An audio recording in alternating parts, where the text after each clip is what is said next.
Hi, this is revituni.com, and in today's tutorial I would like to show you how to excavate from terrain model. I have 4 walls already there and a simple toposolid. First step would be to model a slab or floor.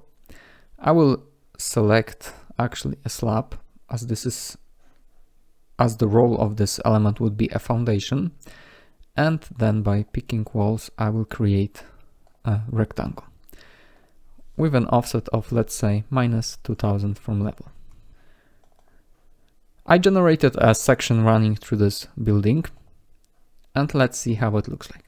Now I have this foundation and toposolid, and what I need to do is to select the toposolid and choose excavate. Now I just simply click on the modeled slab.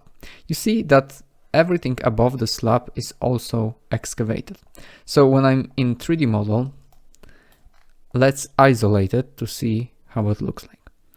I select it and say isolate. This is it. This is how you excavate in Revit 2025.